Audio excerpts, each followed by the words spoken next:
උඹලට කී පාරක් කිව්වද ඔය ගස් ටික කපා ගන්න කියලා? අපේ වත්තට තමයි කොළ වැටෙන්නේ. අනේ අක්කේ ඔකට කේන්ති ගන්න එපා. දැන් සිල් අරගෙන ආවා විතරනේ. උඹට මගේ සිල් ගැනිල්ලෙන් වැඩක් නැහැ. උඹලට කලින් අපි මේවල ඉන්නේ. ඒක මතක තියාගනින්.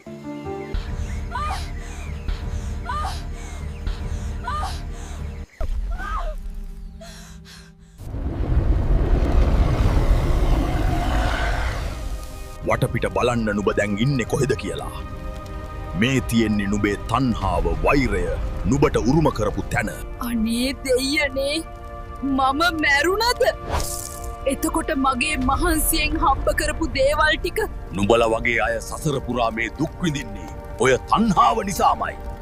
නුඹලා කවදාවත් හිතන්නේ නෑ මැරෙන මිනිස්සු කියලා. මම ගොඩක් පින් කරපු ගෑණියෙක්. මම සිල් ගත්තා. පන්සලේ හැම පින්කමකදීම පෙරමුණේ හිටියේ මම. කර්මය කිසිදාක කාටවත් අසාධාරණයක් කරන්නේ නෑ. නුඹ පන්සල් ගියා, සිල් ගත්තා, දානය දුන්න තමයි ධර්මය අවබෝධ කරගෙන ජීවත් වුණා නම් අර වගේ පස් පිඩැල්ලකට නුඹ ඔය තරම් කෝප වෙන්නේ නෑ. හරියට සිල් රැක්කනම් හිතට ඒ තරම් ක්‍රෝධයක් එන්නේ නෑ. සිල් ගත්තේ ඇඟෙන් මිසක් නුඹේ හිතෙන් නෙවෙයි. එතකොට මම කරපු ඒ පින්වලින් කිසිම වැඩක් නැද්ද? මනුෂ්‍යයෙකුගේ ඊළඟ ආත්මය තීරණය වෙන්නේ මැරෙන මොහොතේ. චුති චිත්තයට නැත්නම් අවසාන සිතුවිල්ලට එන අරමුණ අනුවයි. නුඹ මැරීගෙන වැටෙන මොහොතේ නුඹේ හිතේ තිබුණේ පන්සලවත්, නුඹ ගත්තු සිල්වත් නෙවෙයි. ඉඩම ගැන තිබුණු තණ්හාවත්, අසල් වැසියා ගැන තිබුණු මහා ක්‍රෝධයක් විතරයි. නුඹට ධර්මය අවබෝධයක් නොතිබුණු නිසාමයි මැරෙන මොහොතේ ඒ පින්කම් කිසිවක් නුඹේ මතකයට ආවේ නැත්තේ. අත්හැරීම පුරුදු නොකළ තණ්හාවෙන් හා වෛරයෙන් දැවෙමින් මිය යන සිතකට කවදාවත් සුගතියක උපදින්න බෑ. මනුෂ්‍ය ජීවිතයක් ලබා ගැනීම අතිශය දුර්ලභයි.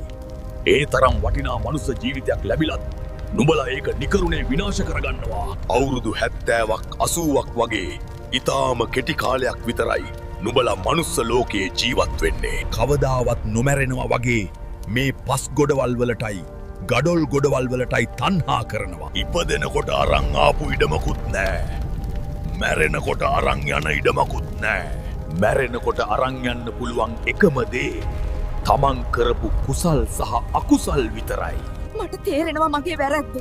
කේන්තිය නිසා මම මගේ වටිනා ජීවිතය නැති කරගත්තා. මට ආයෙත් එකපාරක් මනුස්ස ලෝකෙට යන්න දෙන්න. දැන් පසුතැවිලි වෙලා පළක් නෑ. මනුස්ස ලෝකයේ ඉද්දී මේ දේවල් නුඹට ඕන තරම් ඇහුණා. මෛත්‍රියෙන් ජීවත් වුණා නම් අද නුඹට මේ ඉරණම අත්වෙන්නේ නෑ. තරහව කියන්නේ ගින්නක්. දැන් ඒ ගින්නෙන් පුච්චන්නේ නුඹවමයි. දැන් නුඹට සිද්ධ වෙනවා මේ අපායේ දුක් විඳින්න.